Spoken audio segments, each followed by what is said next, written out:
Dear students, now I am start with the next part of this lesson. In the biosphere, living beings are interrelated. जैव मंडल में जो जैविक पदार्थ हैं या जीवित पदार्थ हैं वो एक दूसरे से संबंधित हैं and interdependent on each other for survival, और एक दूसरे पर जीवित रहने के लिए निर्भर हैं. This life supporting system is known as ecosystem. इस प्रकार के जो एक दूसरे पर आश्रित जीवन प्रणाली है इसे हम परितंत्र कहते हैं. Vegetation and wild life are valuable resources. वनस्पति और वन्य जीवन बहुत ही मूल्यवान संसाधन हैं. Plants provide us with timber, give shelter to animals, produce oxygen we breathe, protect soils, so essential for growing crops. जो पौधे हैं वो हमें लकड़ी उपलब्ध करवाते हैं, पशुओं के लिए रहने के स्थान उपलब्ध करवाते हैं, ऑक्सीजन उपलब्ध करवाते हैं जिससे हम सांस लेते हैं, प्रोटेक्ट सॉइल्स और मृदा को सुरक्षित करते हैं, सो एसेंशियल फॉर ग्रोइंग क्रॉप जो कि फसलों के उत्पादन के लिए या उगने के लिए आवश्यक होती है. एक्ट एज शेल्टर बेल्ट और आश्रय स्थल के रूप में भी या छाया स्थल के रूप में भी ये कार्य करते हैं. Help in storage of underground water. भूमिगत जल को एकत्रित करने में या उसका भंडार करने में सहायता करते हैं. Give us fruits. हमें फल, सूखे मेवे, गोंद और तारपीन का तेल, गम, मेडिकल प्लांट्स, औषधीय पौधे एंड आल्सो द पेपर, और ये कागज़ भी उपलब्ध करवाते हैं. That is so essential for your study जो कि तुम्हारे अध्ययन के लिए काफ़ी आवश्यक होता है. There are innumerable uses of plants. पौधों के बहुत ही अधिक प्रयोग हैं. And you can add some more, और तुम इनमें कुछ और अतिरिक्त भी शामिल कर सकते हो. वाइल्ड लाइफ इंक्लूड, वन्य जीवन में जो शामिल हैं वो हैं पक्षी, जीव या छोटे जीव, as well as the aquatic life forms, और साथ ही साथ जलीय जीव भी इसमें शामिल होते हैं. They provide us milk, meat, hides and wool. ये हमें दूध, मांस, खालें और ऊन उपलब्ध करवाते हैं.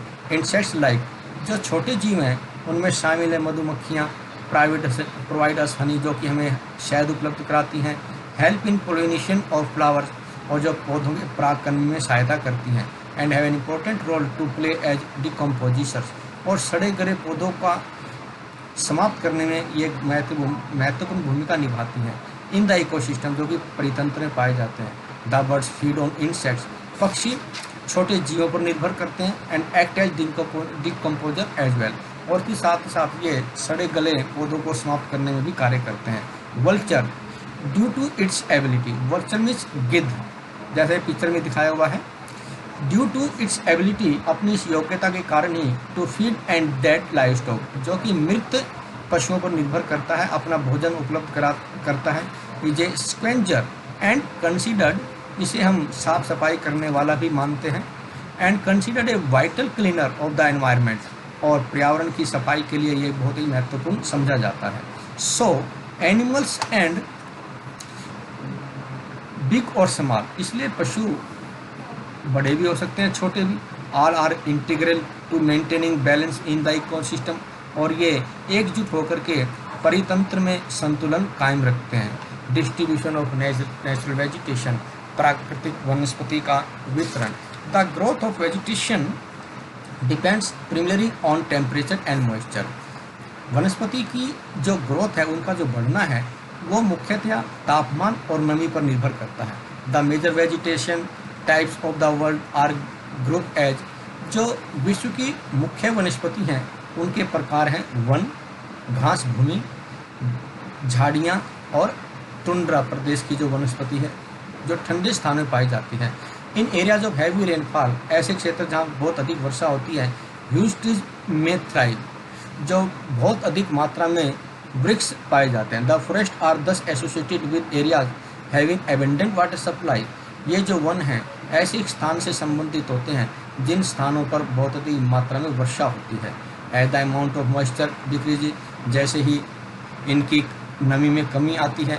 The size of trees and their density reduces, वृक्षों के आकार वहाँ पर छोटे पाए जाते हैं और उनकी घनत्व भी में कमी आती है. In the regions of moderate rainfall, जहाँ पर कि पर्याप्त मात्रा में वर्षा होती है या कम वर्षा होती है. शॉर्ट स्टंटेड ट्रीज, वहाँ पर जो छोटे वृक्ष, अर्थात वहाँ पर जो है बहुत छोटे वृक्ष अर्थात जो नाटे कद के भी कह सकते हैं, छोटे कद के कह सकते हैं, ऐसे वृक्ष पाए जाते हैं। And grasses grow forming the grassland of the world, और विश्व की बहुत अधिक बड़ी घास भूमि का निर्माण या इन क्षेत्रों में घास उगती है। In the dry region low rainfall, ऐसे क्षेत्र जहाँ पर कम वर्षा होती है। थॉर्नी शर्ब अर्थात कांटेदार झाड़ियाँ और जड़ी बूटियाँ उगती हैं। इन सच एरिया, इन कुछ क्षेत्रों में प्लांट्स हैव डीप रूट्स, यहाँ पर पौधों की जो जड़ें हैं बहुत गहरी होती हैं। एंड लीव्स हैव थॉर्नी, और इनकी जो पत्तियाँ होती हैं कांटेदार होती हैं। एंड वैक्सी, बहुत अधिक चिकनी इनकी सतह होती है। To reduce loss of moisture by transpiration, और रूपांतरण की वजह से इनकी जो कमी है उनमें काफ़ी कमी आ जाती है। टुंड्रा वेजिटेशन, जो टुंड्रा की वनस्पति है, और कोल्ड पोलर रीजन्स, ये ठंडे ध्रुवीय क्षेत्र में पाई जाती है। कंप्राइजेज ऑफ मॉसीज एंड लीचिंग, यहाँ पर मुख्यतया दलदल और काई होती है। फॉरेस्ट आर ब्रॉडली क्लासिफाइड, वनों का जो वर्गीकरण है विस्तृत रूप से एवरग्रीन और डेसिडियस अर्थात सदाबहार और पतझड़ वनों के आधार पर किया गया है। On when they shed their leave, जिस समय ये अपनी पत्तियां गिराते हैं। Evergreen forest do not shed their leaves simultaneously, जो सदाबहार वन होते हैं वो एक साथ अपनी पत्तियां नहीं गिराते हैं। In any season of the year, साल के किसी भी मौसम में। परंतु जो डेसिडियस फॉरेस्ट हैं अर्थात पतझड़ वन हैं, shed their leaves in the particular season, किसी विशेष मौसम में अपनी पत्तियां गिराते हैं। To conserve loss of moisture, ताकि ये नमी में जो कमी है उसको संरक्षण कर सकें। थ्रू इन ट्रांसपिरेशन, रूपांतरण की वजह से।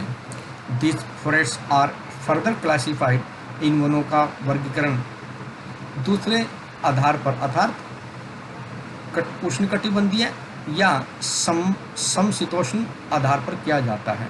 वो ये जो वर्गीकरण है इनकी स्थिति और विभिन्न प्रकार के अक्षांशों की वजह से किया जाता है। यह learn in the detail about the various forest types, तुमने विभिन्न प्रकार के वनों के बारे में विस्तृत रूप से सीखा।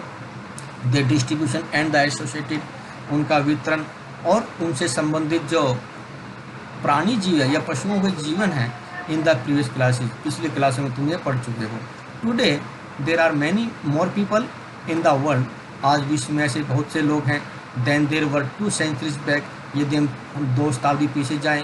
To feed the growing number, वो अपना बहुत बड़ी संख्या में जो उत्पादन या भोजन जो उगाते थे। लार्ज एरियाज ऑफ फॉरेस्ट, वो बड़े वनों के क्षेत्र पर उगाते थे। Have been cleared to grow crops, और वे फसल उगाने के लिए वनों को साफ करते थे अर्थात वनों को काटते थे। Forest cover all over the world, जो वन है संपूर्ण विश्व को ढके हुए, संपूर्ण विश्व में पाए जाते हैं। इज वेनिशिंग रैपिडली, परंतु इनका बहुत शीघ्रता से नाश हुआ है। There is an urgent need to conserve this valuable resources, इस बहुमूल्य संसाधन की संरक्षण करने की तुरंत आवश्यकता है। Conservation of wild life and natural vegetation, प्राकृतिक वनस्पति और वन्य जीवन का संरक्षण। फॉरेस्ट आर आवर वेल्थ, वन हमारी संपदा होते हैं। Plant give shelter to the animals, पौधे पशुओं को आश्रय स्थल प्रदान करते हैं।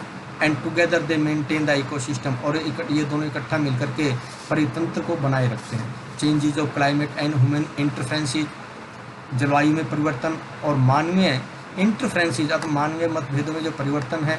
Can cause the loss of natural habitats of the plants and animals, प्राकृतिक आवास जो है पौधों और पशुओं के, उनकी कमी का कारण है। मैनी स्पाइसीज, बहुत सी प्रजातियां हैं बिकम वल्नरेबल, लुप्त होने को हैं या एंडेंजर या खतरे में है। And some are on the verge of extension, और इसमें कुछ लुप्त हो ही गई हैं। डिफॉरेस्टेशन, वनों का कटाव।